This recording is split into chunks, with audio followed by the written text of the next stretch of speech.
Ik heb verstand van boksen. Daar ben ik niet eigenwijs in. Met boksen leer je kijken. Leer je dingen inschatten. Het spel is net het dagelijks leven. Je moet jezelf zijn en je moet jezelf niet groter maken dan je bent. Boksen is ook altijd een beetje een gevecht met jezelf. Want er zijn heel weinig mensen die de ring in durven te stappen en dan echt vechten met iemand.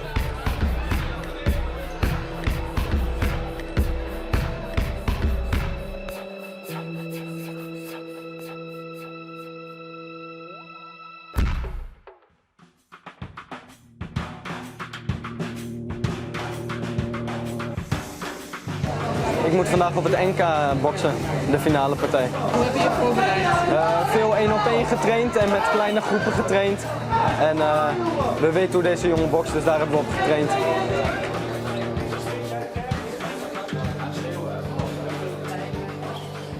Ik heb op dit moment 10 wedstrijdboxers. En ze krijgen allemaal op dezelfde manier les. En er is niemand die hetzelfde bokst.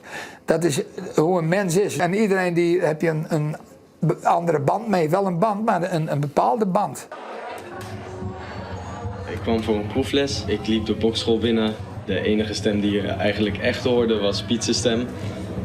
Wat ik van hem dacht was, wat een aardige man. En gewoon een gevoel alsof je gewoon thuis bent. Ik zou het me niet meer kunnen bedenken, een leven zonder boksen. En Piet. Elke keer dat ik met Piet op pad ben, elke keer is het leuk, winst of verlies, het maakt niet uit. Dat is gewoon een speciale sfeer.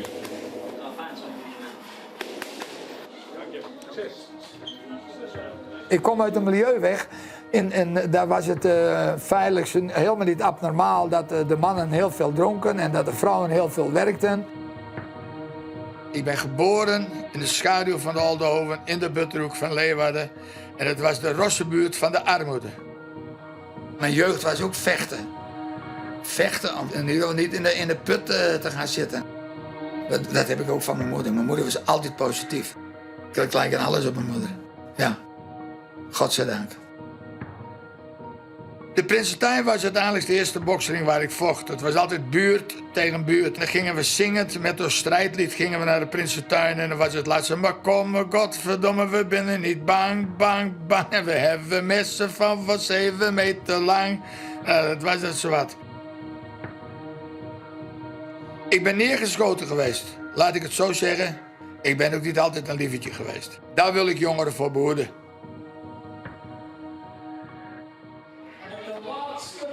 Van deze marathon junior kampioenschappen van Nederland. En zijn tegenstander. Uitkomen voor boksvereniging Aleco Box Academy.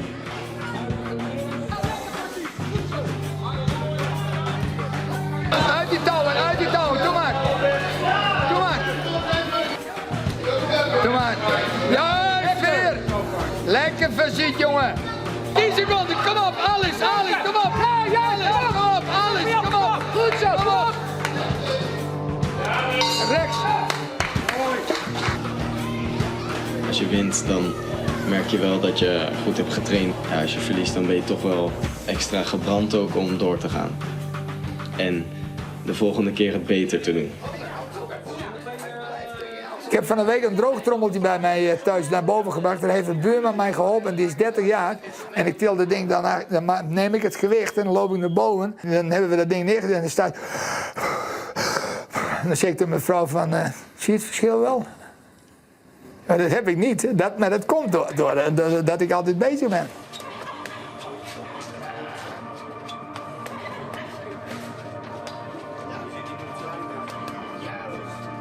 Ik heb mijn moeder moeten vertellen dat mijn broer verongelukt was. Die had zich doodgereden. Dat is het ergst wat ik ooit in mijn leven heb meegemaakt. Ik kan nou nog wel janken als ik het zeg. En dan moet je zeggen, mama, het is niet best. Als Jan is verongelukt. Dat is het ergste wat je kan gebeuren in je leven. Ja, dat is ook heel erg. Ja, wat denk je? Hey? Maar je vraagt het mij, dus ik zeg het ook heel eerlijk. Want dit zit altijd in mijn hoofd. Blijven werken. Ja. Geconcentreerd op je boksen geconcentreerd. Tweede ronde.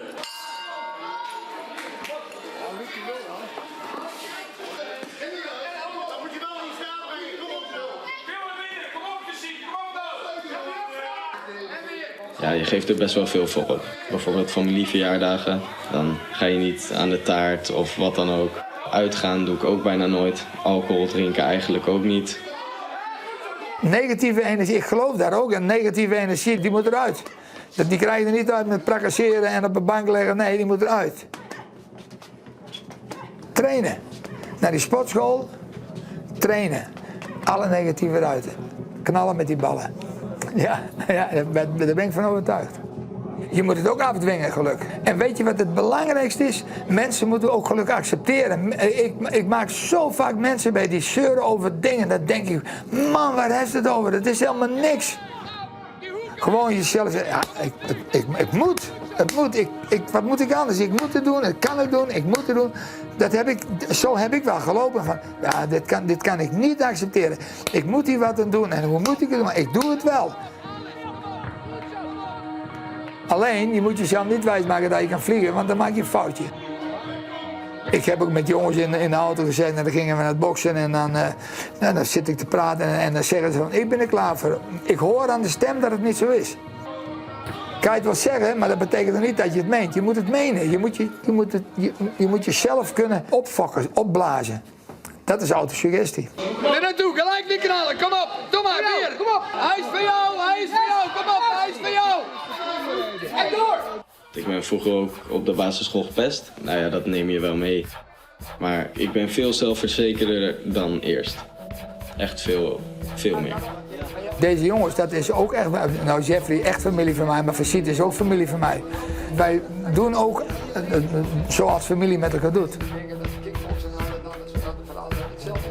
En ik denk, als ik bepaalde dingen niet meer zou kunnen doen, dat ik mij dan op een of andere manier daar wel in aan ga passen.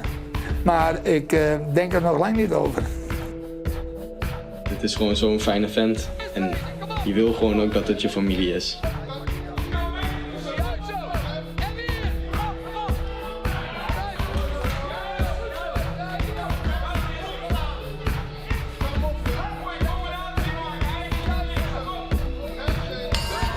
Kampioen van Nederland in de B-klasse tot 60 kilogram. Die komt uit de rode Facit Bos.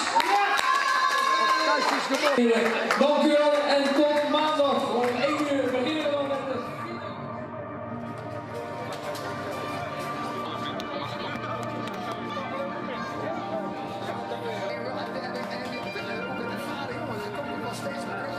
Zeldzaam wordt de borst. Ik ben helemaal, ik ben van de kaart. Ik hang op, dan ben ik de janker. Ik hoor je. Ja. Pardon. Ja. Ik heb de tattoo laten zetten op mijn 16e. En gewoon om te laten blijken hoeveel ik om Piet geef. En dat hij heel veel voor me betekent. Daarom heb ik hem ook op mijn hart gezet. Mijn droom is om naar de Olympische Spelen te gaan. Piet die zegt, het komt wel, jouw tijd komt wel. In de periode dat ik bokste, waren er alleen straatmakers, dakdekkers, werkelozen en inbrekers. Die boksten. Dat is allemaal helemaal omgeslagen en daar ben ik ook in meegegaan. Boksen, dat is de rode draad in mijn leven, maar dat is ook waardoor ik altijd weer met beide benen op de grond ben gekomen.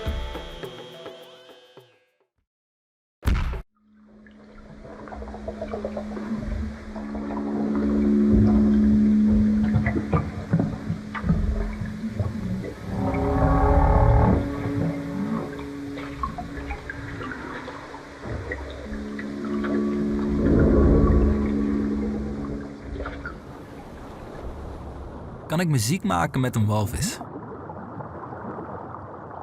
Stel, hij reageert. Moet ik me dan zorgen maken?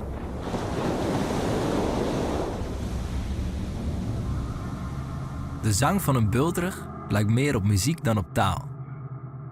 Ik ben geen wetenschapper. Ik ben een muzikant. Zodra ik mijn gitaar omhang, dan weet ik dat ik mensen kan raken.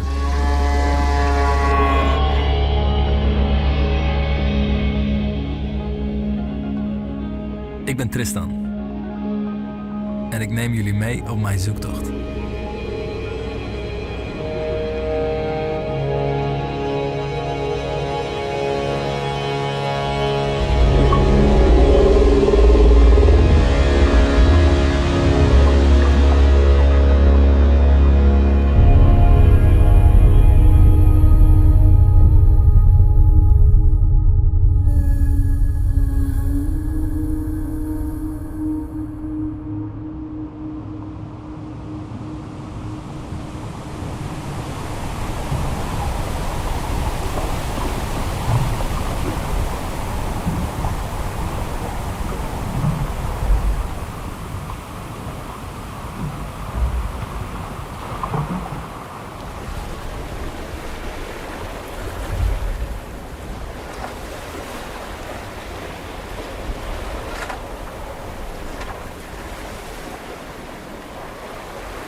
Ben je wel eens zo ver op zee geweest dat je geen land meer zag? Mooi hè? Die grote deining. Golven die nog niet zijn gebroken. Alleen maar natuur om je heen. Maar goed, laten we niet te ver afdrijven. Geluid onder water, daar gaat deze film over. Hoe klinkt het onder water? Wat hoor je daar? Daarvoor gaan we terug naar de kust.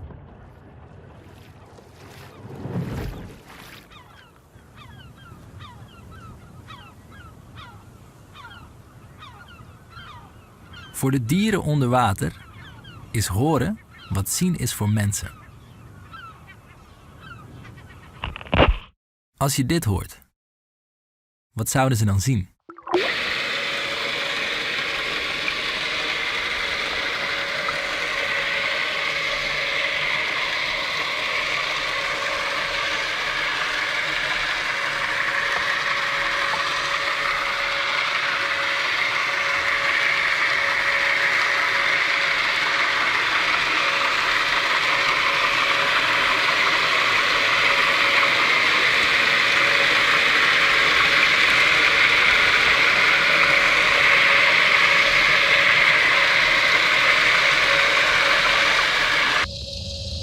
Voor een project van Sense of Place maak ik opnames van de Waddenzee.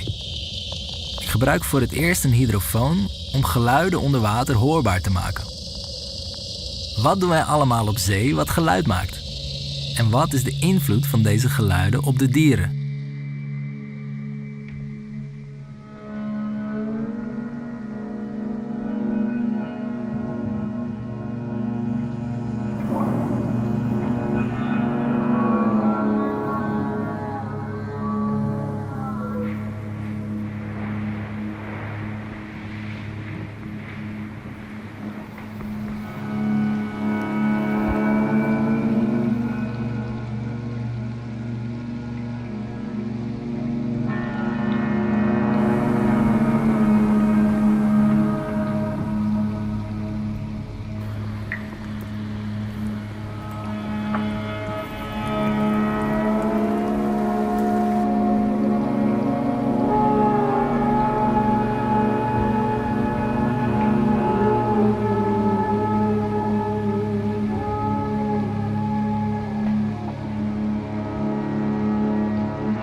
Maar helemaal niks, joh.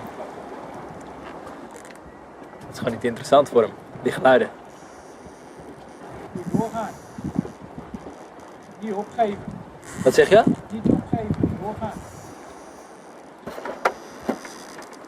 Ja, ik heb zo sterk het idee dat het hem helemaal niks interesseert. Dat ik denk van ja, waarom eigenlijk?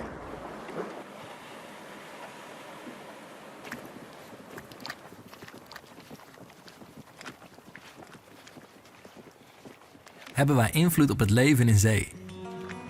Horen ze ons daar? Weten we hier wel genoeg over? Hoe meer ik ontdek, hoe meer vragen ik krijg. Wie kan me vertellen hoe het echt zit? Wat is de beleving van zo'n dier? En kunnen we dat wel meten?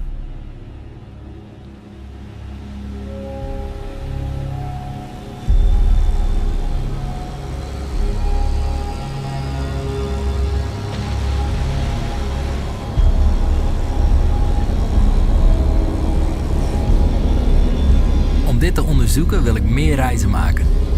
Op meer plekken luisteren. Meer mensen spreken die zich hiermee bezighouden. Meer films maken, meer muziek maken. En ik wil op meer podia staan met mijn muziek om dit gesprek te starten. Deze film is het begin. Ik eindigde deze reis met de meest bijzondere ervaring die ik ooit heb gehad.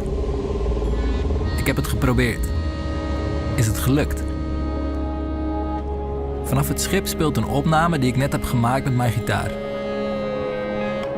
Ik ben 100 meter vanaf het schip om te luisteren hoe ver mijn geluid draagt. Op dat moment zwemmen er 3 bultruggen voorbij. Eén zingt een toon terug. Tegelijk met mijn gitaar. Dezelfde toon. Dit is het begin.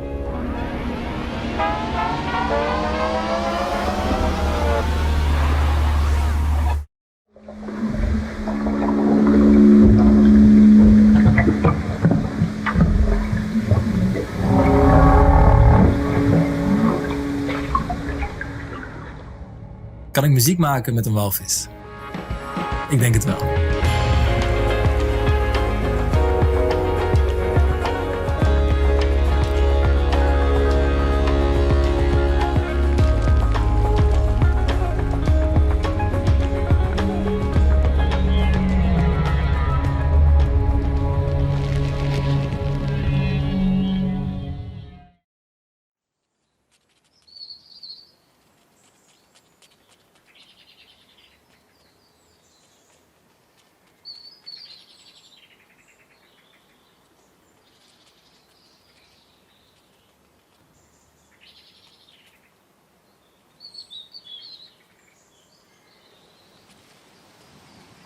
Ze zei zoals, de wereld die is eindig of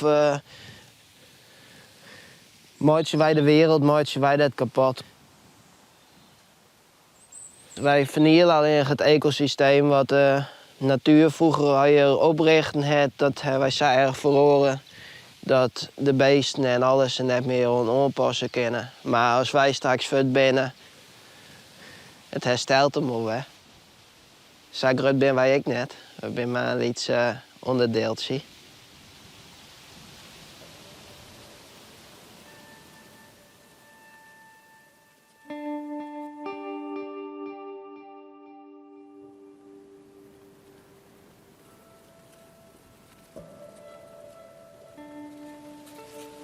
Hoe ik het dat kan binnen om eigenlijk te wijzen wie ik nou ben en met de tuin en alles bezig te wijzen. Dat komt omdat ik maar het huisziekje, een soort loon in West ben. En eigenlijk daar gefascineerd ben we rekken door de vogels en door het leven en door de bloemen en alles wat er groeit. Dat we een lip mee mochten nemen, dat wie ik eigenlijk uitstuurt de natuur. Gruts kwamen we erop, dat we een lip in het pet maar een huisstak willen nemen. En dat thuis laten zien voor je paak en beppen. En dan echt genieten van dat ene lip. En zo probeer ik eigenlijk alles eten echt iets speciaals van te hebben. Dus elk stukje fruit of groente of beesten, je hebt dat speciale gevoel wat een leerpaard vroeger van mij ik hier.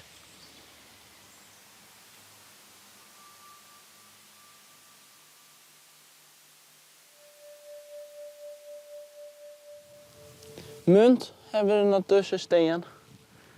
Is dit al je munt? En zo proberen we van één kant te meten. Dus je hebt een beam en je hebt bronzen venkel, je hebt bessen, zeemel, de kadoen. Al je van hetzelfde stukje.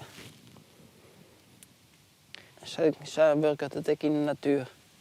Als je komt wonen van een bos, je nooit één beam of één plant zie je alleen nog staan.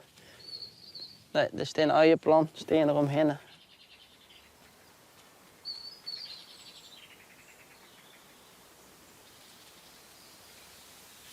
Je ziet wel hoeveel wormen je wel net in de grond zitten. Groen maakt je ze los. Dus maakt je al die gangjes door de grond heen. Werd door wetter eigenlijk ook weer futter in de kin. Ze pakken organisch materiaal, dat breken ze al in hun darmstelsel. En ze poepen eigenlijk constant voeding uit voor de planten. Daar hoef je niks aan te doen, alleen nog de grond goed te behandelen. Als er maar genoeg te eten is hetzelfde met mensen. Als wij net eten hebben, dan gaan wij ook vet. Echt een heel soort wormen hier in de grond. Daar ben ik mee werknemers, hè.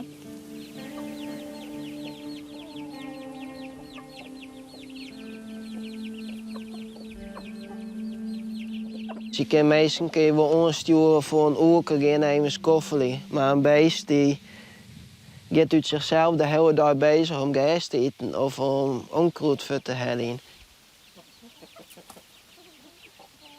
Ik vertel, als ik over mijn tuin praat of met mensen hier ben, dan is het altijd mooier dan dat het eigenlijk is. Want het heeft een soort zinslagen. Daar heb je maar te dealen. En aan de andere kant levert het wel gigantisch volle leven en insecten en fleur levert het op. En als je mensen komen, die ben altijd hartstikke blij. Dus daar geniet ik dan ook weer van.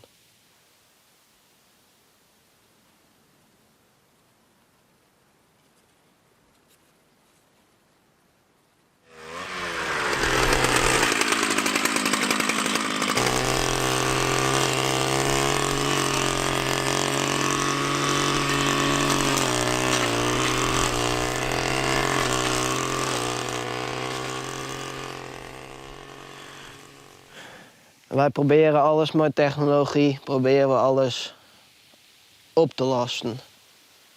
Maar ik denk dat we waarom moeten naar de basis waar eigenlijk ons landschap en waar wij voedzamer en beter verweren. En ik denk dat de technologie, dat helpt net. Die werkt je voor economie of voor winst.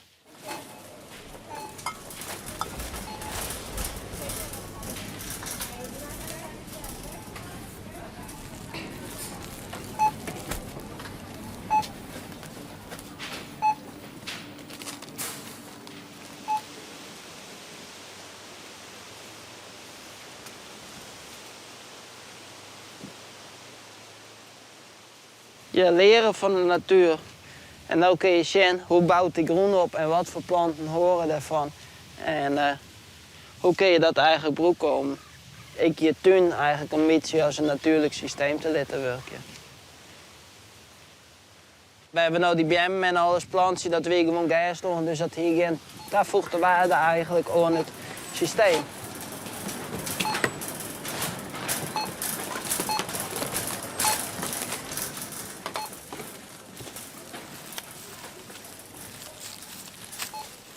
We hebben natuurlijk de generatie na een oorlog. Maar wij hebben net een oorlog meemaken. Wij leven in die tijd dat al het eten wat we krijgen uit een winkel eigenlijk komt en altijd beschikbaar is. Dus wij denken dat alles altijd beschikbaar moet wezen. Ik vergelijk wel eens mijn tuin met mijn pensioen of mijn rest van mijn leven. Alles wat ik er nou in investeer, daar kan ik later de vruchten van plukken.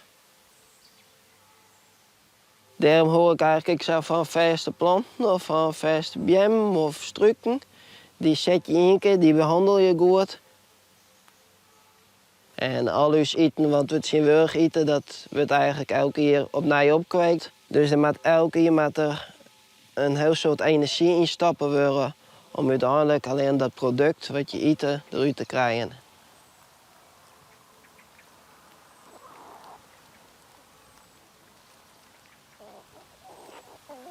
Waar ik mijn groente en fruit en zo verbouw, dat is een systeem. Sociale permacultuur.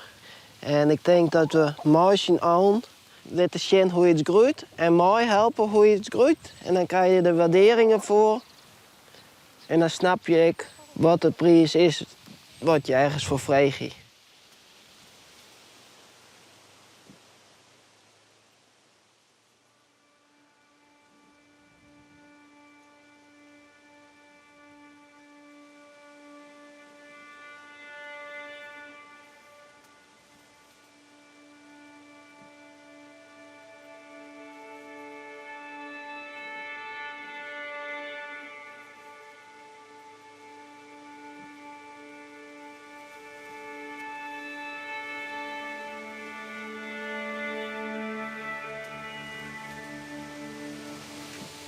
Eigenlijk, als er nou oorlog zou wezen en we zo'n geen import meer in Nederland hebben, hoe moeten wij ons ooit zelf redden of een oor?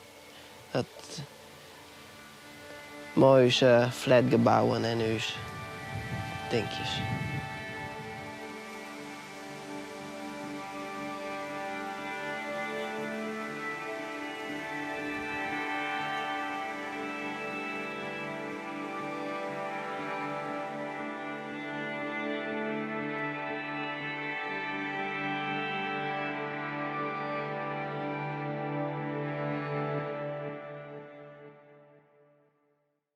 Ik wil in je ziel kruipen, in je hoofd sluipen. Ik wil zweten van het zuchten.